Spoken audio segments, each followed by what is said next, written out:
დავბრუნდით კვლავ პირდაპირ ეთერში და გადაცემის ამ ნაწილში ჩემთვის პირადად ძალიან მნიშვნელოვან თემაზე და პრობლემური სტერეოტიპის დამსხვრევა შევეცდებით გადაცემის ამ ნაწილში და დავამტკიცებთ, რომ კაცები ზრუნავიდან რეალურად ოჯახში როლები თანაბრად უნდა იყოს გადანაწილებული დედასა და მამას შორის, როდესაც საქმე ეხება ბავშვის აღზრდას და არა მხოლოდ. არა მხოლოდ, ნამდვილად. მე ძალიან მომწონს ამ პროექტის სახელი კაცები ზრუნავენ და ეს არის გაეროს მოსახლეობის ფონდის კამპანია, რომელიც ისეთ მამაკაცებს მიმართავს, ვინც უნდა დაფიქრდეს იმაზე, რომ ნამდვილად საჭირო და აუცილებელია გენდერული თანასწორობა, მზრუნველობა, პასუხისმგებლობის განაწილება იმისთვის, რომ ჩვენ ყველამ ერთად უკეთოს გარემოში ვიზრუნოთ და ეს ნამდვილად ურყევი ღირებულებებია. და ეხლა განსაკუთრებით ახლა, როდესაც ფაქტიურად კარს მოადგა ახალი წელი, ჩვენ რატომღაც გონია, ძალიან ბევრი ნაწილი არის ქართველი ოჯახების იმის, ვისაც გონიათ, რომ ქალის პასუხისმგებლობაში უნდა შედიოდეს, საცივის გაკეთება, ნაძვისხის მორთვა, სახლის დაწყრიალება, დალაგება და ასე შემდეგ. ძირფესვიანად და შემდეგ 12 საათი რომ დგება და დედას რომ აღარაფერი შეუძლია. ასე რომ არ უნდა იყოს სწორედ ამაზე ვისაუბროთ. ზრუნველი მამები და მზრუნველი კაცები მოვიყვანეთ ჩვენთან სტუდიაში და სანამ საუბარს დავიწყებ, ჩვენ სტუმრებთან ჩვენი ჟურნალისტი იმყოფებოდა. ახლა შევიხედებით ზვიად კვარაცხელიას სახლში. ვენდეთ, მაგრამ გადავამოწმეთ. ვენდეთ, მაგრამ დავამოწმეთ და ერთად ნახავთ, როგორ ართმევს თავს ის სახლის საქმეებს და შვილების გართობას, მაშინ როცა დედა სახლში არ არის. მოდი ერთად ნახოთ და შემდეგ დავბრუნდეთ პირდაპირ ეთერში.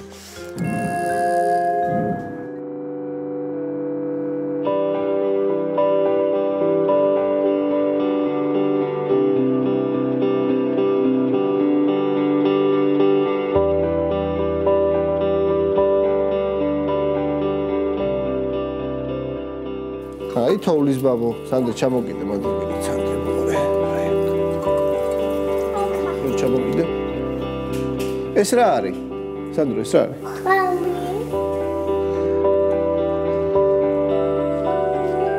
რა თქმა უნდა, ახალი წელი რაღაც განსაკუთრებული დღესასწაულია და მთელი ოჯახი ვემზადებით ერთად შესახვედრად, რომ ამ წლის ბოლოს, უბრალოდ ახალი წლის დასაწყის შევხვდეთ ერთად.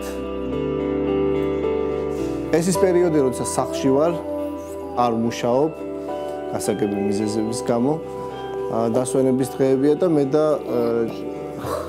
ჩემი შვილები შეიძლება ითქვას ვინაზღაურებთ ერთად არ ყოფნის პერიოდს, რაც მთელი წლის განმავლობაში ჩემი დაკავებულობის, დატვირთულობის და სამსახურის გამო იყო.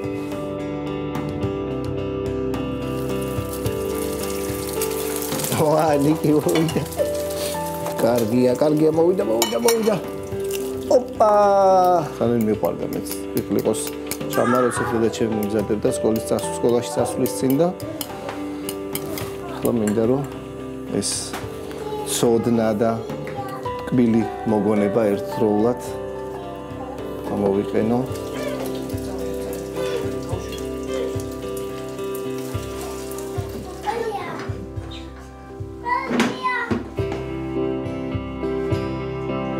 მე ყოველ შემთხვევაში ვცდილობ, რომ ჩემს შვილებთან დიდი დრო გავატარო. ბევრი საერთო მოვწევ ჩემს შვილებთან, რაც მგონია, რომ მომავალში ძალიან წაადგება ჩვენს ურთიერთობასაც.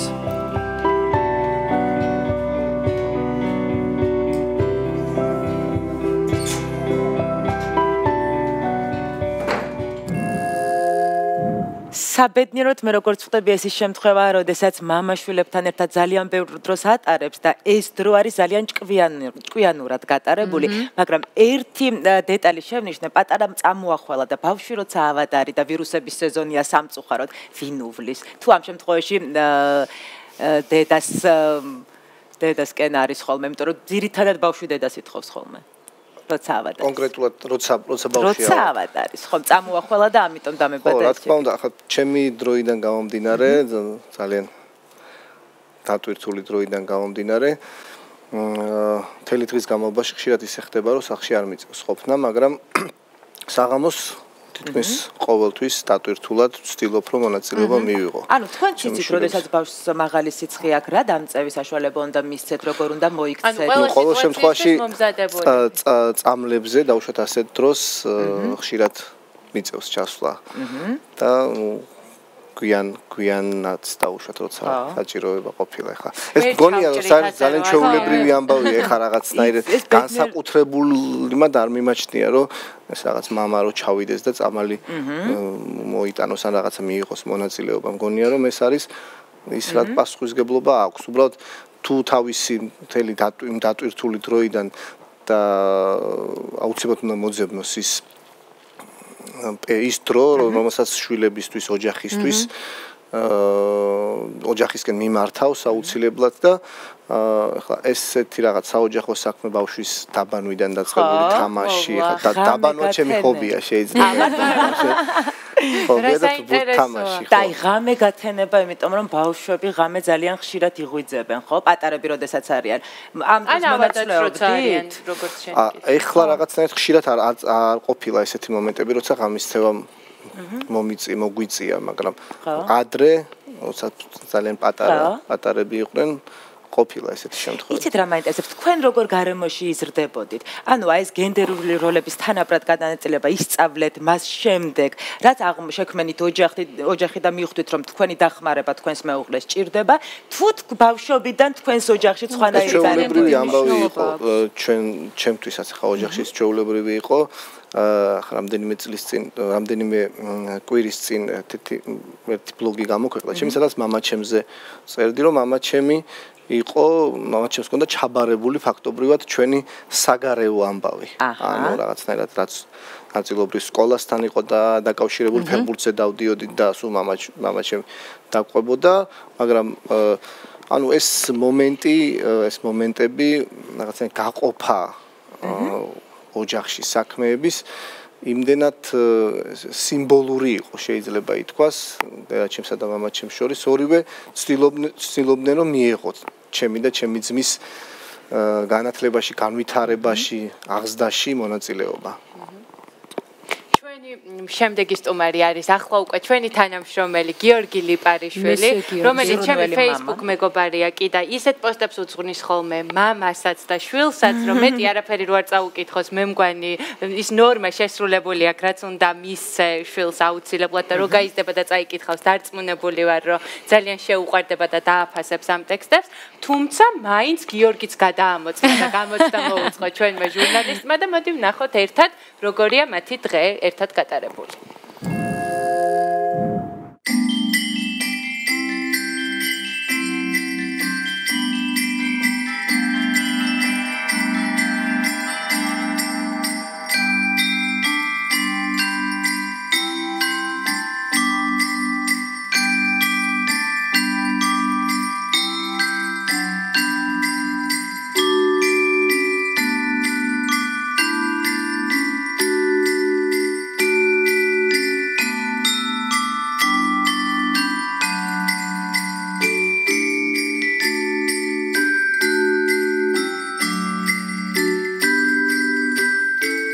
ერთ-ერთი რაც უყვარს არის ამ თოჯინებით თამაში.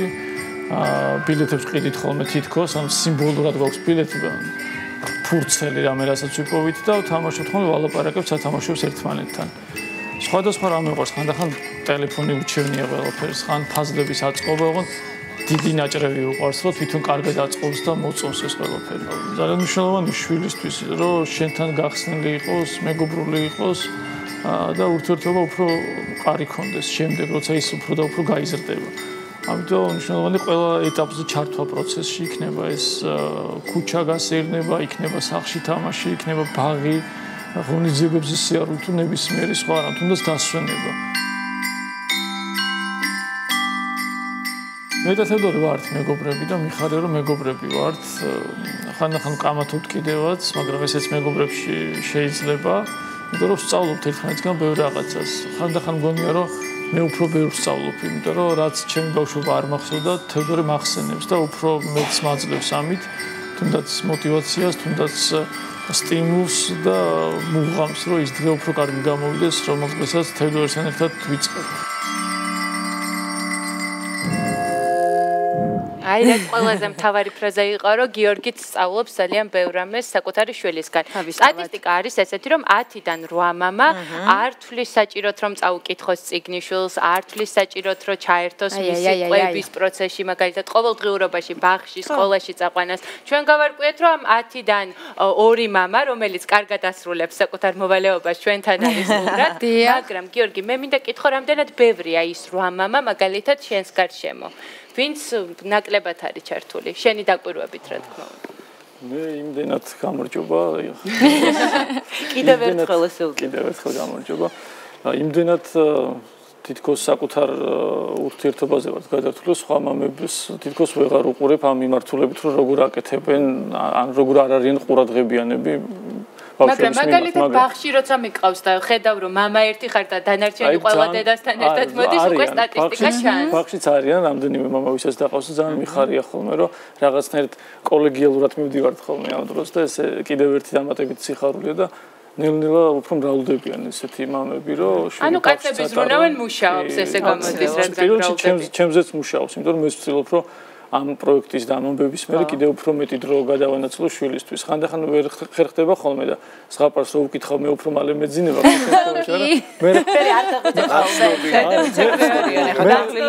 მე ხდება რომ არ დამთავრებულა ზღაპარი და მას აპროტესტებს რომ სადღაც გაწყდა ის ზღაპარი რომ თუ დამთავრდა და მე დამეძინა ეს უკვე კარგად არის საპატიებელი დამთავრებამდე არ შეიძლება. ჩვენთან ერთად ასევე იმყოფება ნინია მაჭარაშვილი, რომელიც გახლავთ ამ პროექტის კოორდინატორი და ნინია მაინტერესებს სულ რამდენი ქართული მამაკაცი იყო ჩართული ამ პროექტში და საინტერესო რამდენად აქტიურები არიან აი ამ სტერეოტიპის დამსხვრევაში. ნინია, მე ერთი შეკითხვა შეიძლება დავამატო, რამდენად რთული იყო თვითონ პროცესი ნამდვილად მზრუნველი კაცების მოძიებას. ნამდვილად გონია რომ ხო ესეც არ იქნებოდა მარტივი. დავიწყებ 3 წლის წინ გადავალ, ეს იყო 2014 წლის დასაწყისი, რეალურად 2013 წლის ბოლო, როცა გარეს მოსახლეობის ფონდის საქართველოს ოფისმა პარტნიორ ორგანიზაცია ვიქერთან ერთად გადაწყვიტა ამ კვლევის შედეგად დაიწყო პროექტი, რომელიც ამ პრობლემას უშველიდა მამების ჩართულობას გენდერულ თანასწორობის საკითხებში, ოჯახებში ჩართულობის საკითხებში, საქმების თანაბრად გადანაწილების საკითხებში. კვლევა არის კაცები და გენდერული ურთიერთობები და სწორედ ის სტატისტიკა, რომელიც მაკომ მოიყვანა.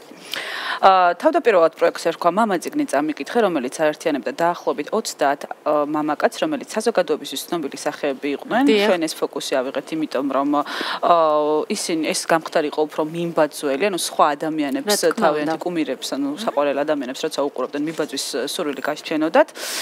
თავდაპირველად იყო არც თუ ისე მარტივი პროცესი, რომ გეპოვა რეალურად ცნობილი მამა, რომელიც სადაც ჰქონდა საკმარისი დრო და ნამდვილად მზრუნველი იყო და შაბლონურ სიტყვებს არ ამბობდა. თუმცა თან თითქოს ცოტა გაურკვევლობაში იყვნენ ისინიც, რომ რა ხდებთ. ანუ ვერ პირველი პროექტი იყო რეალურად ეს ერთ-ერთი პირველი და ვერ მიიღეს კარგად. თუმცა ძალიან მალე, როცა ჩვენ ვიდეოები, ფოტოები, წიგნები, ძალიან ბევრი სხვადასხვა კომპონენტი ავამუშავეთ, ეს მამები გადაექცნენ თანდათან ნამდვილ მზრუნველ მამებად, რომლებმაც რეალურად შეხედეს პრობლემას, რომ აი ეს კვლევა რას ამბობს, ეს რას ამბობს, თუმცა 8 ივლისიდან, მიმდინარე წლის 8 ივლისიდან ძველი კამპანია გადაკეთდა ესე რომ ვთქვათ, უბრალოდ გარეს მოსახლეობის ფონდის საქართველოს ოფისი შეუერთდა გლობალურ კამპანიას, რომელსაც ქვია კაცები ზრუნავენ, ინგლისურად მენქია. ეს პროექტი ევროპის ძალიან ბევრ ქვეყანაში ფუნქციონირებს და მოდის, რა თქმა უნდა, ამერიკის შეერთებული შტატებიდან. ჩვენ ესე რომ ვთქვათ, დავირაზმეთ, უფრო შეკრული გუნდი გავხდით, ჩვენი კაცები გამრავალფეროვნდნენ, უფრო ბევრი გახდნენ. ეს არ არიან მხოლოდ მამები, არიან, ვთქვათ, ვისაც მეუღლეები და შვილები ჯერ არ აყავთ, თუმცა არიან კაცები და უძლიათ იზრუნონ ძმისშვილებზე, ყველაზე ესე რომ ვთქვათ და ყველაზე ჭირდება და ნინია, ერთ-ერთი ყველაზე საინტერესო ნაბიჯი თქვენი კამპანიის არის შვილების საკითხავი. ბევრი საინტერესოა ნამდვილად წასაკითხად, თუმცა ერთ-ერთი ავტორი, ვის ნაწერსაც აქ შეხვდებით არის გელა ჩარკვიანი, რომელიც დღეს ჩვენთან არ არის სტუდიაში, მაგრამ ჩვენი ჟურნალისტი ესტუმრა მას და მისი კომენტარით შეგვიძლია მოვისმინოთ ამ თემასთან დაკავშირებით.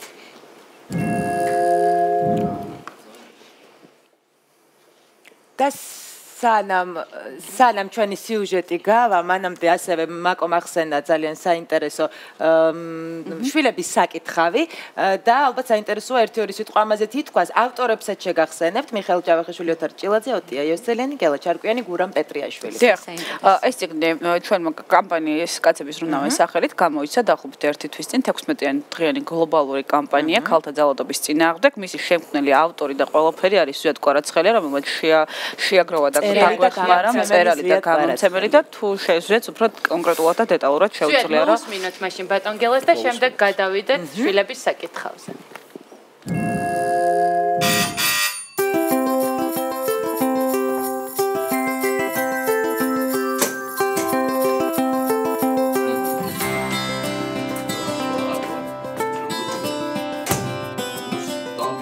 პრინციპი ჯერ გირლანდები რო ჩამოკიდო მე მგონია რა, თუ არა? ეს სადავკიდო. ეს რა მე მგონი მაინც სადღაც უფრო დაბლა უნდა იყოს თავს ზემოთ არ მოუხდება ეს ის ცოტა მისახსა ძიბესაც ამაშუა ეს ისეთი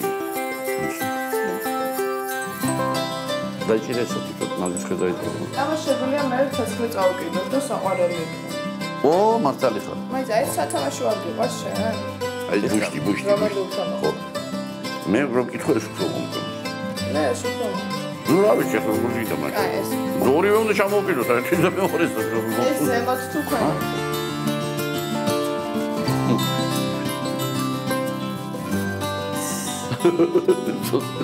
არა ხელთ არაფერი არ გამომივიდა გონია რა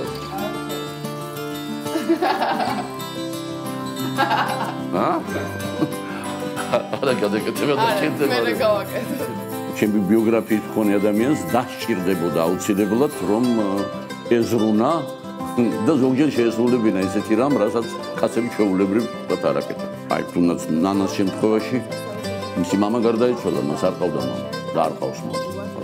და მე მიმაჩნდა რომ მას აუცილებლად სჭირდებოდა ზრუნველი ბაბუა, რომელიც ამ შემთხვევაში შეიძლება რომ მამის როლს პირდაპირ ითამაშებდა, მაგრამ საჭირო იყო მამაკაცის ხელი და მამაკაცის ზრუნა. ნანას ვასწავლი ინგლისურად, ისტორიას, სოფლიოს, სოციოლოგიას და რა ვიცი, რაც არა. ძალიან ბევრ რამს. A novel that is considered to be blasphemous. მამაკაცებმა უნდა თავის თავზე აიღონ ძალიან ბევრი რამ ოჯახში, ეს პირველი.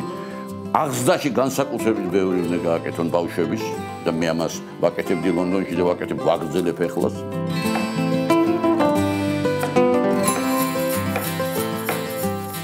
და გელასთან ტრადიცია რომ მოვდივარ სკოლიდან გელასთან რომ მოვდივარ, ვაკეთებ სალათას აუცილებლად, რომელსაც ქვია გელასი, ხო?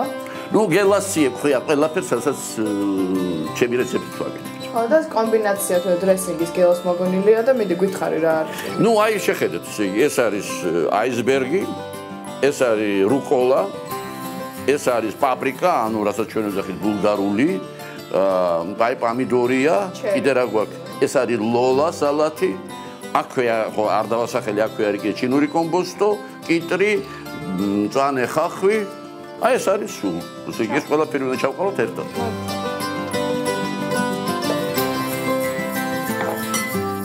პირველი სკოლისა არის მარილი, მერე არის ზეთი. მე ვამჯობინებ აი სიმინდის ზეთს. მერე არის ბალზამის ძმარი, ბალზამიკო. მერე არის ვუსტერჩერის соуსი ინგლისური და შეიძლება კიდე ხან ვაკეთებ ხან არა გააჩნია როგორ ხასიათზე ვარ ცოტა ჩინური სოია აი სალათი მზად არის სოციოლოგიურ გამოკვლევაშია რა დასავლეთ ევროპაში დაადგინეს რომ დასავლეთ ევროპელ ქალებს ყველაზე უფრო სექსუალურად მიმზიდველად მიაჩნიათ ის მამაკაცები, რომლებიც ქალურ საქმეს აკეთებენ ხოლმე სახში, ოჯახში. ხო და მინდა ჩვენ მამაკაცებს მივცეთ ჩემ ამ კუნთებზე კი ნუ ვიფიქრებ, არა? გარეცხე ჭურჭელი. თუ გინდა იყო მიმზიდველი.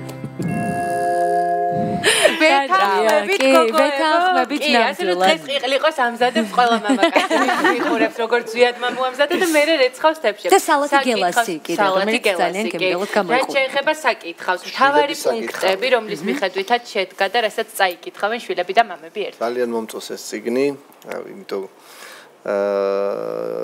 კი არა რომ რაღაცნაირად მე მომიწია ამის გაკეთება, მადლობა მინდა უთხრა ნინიას იმისთვის რომ ეს იდეა გაიზიარა, რომ ეს იდეა დიდი ხნის განმავლობაში მქონდა რომ შემეკრიბა ცნობილი მამების მიერ მათ შვილებზე, უშუალოდ მათ შვილებზე დაწერილი ნაწარმოებები, არა რაღაც კონკრეტულად მამაშვილობის თემაზე, არამედ კონკრეტულად რეალურად მათ შვილებზე დაწერილი.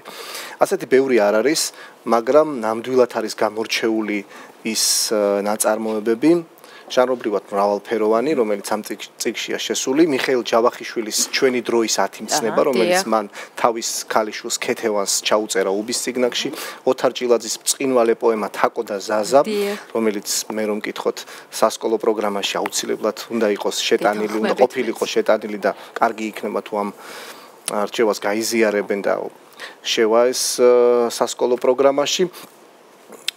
ასევე ოტია იოსელიანის წერილები დაჩის, ბევრმა იცის მისი დაჩის ზღაპრები, მაგრამ ეს არის უკვე წერილები გზავნილები, შეიძლება ითქვას, არა მხოლოდ თავისი შვილისა და შვილების მიმართ, არამედ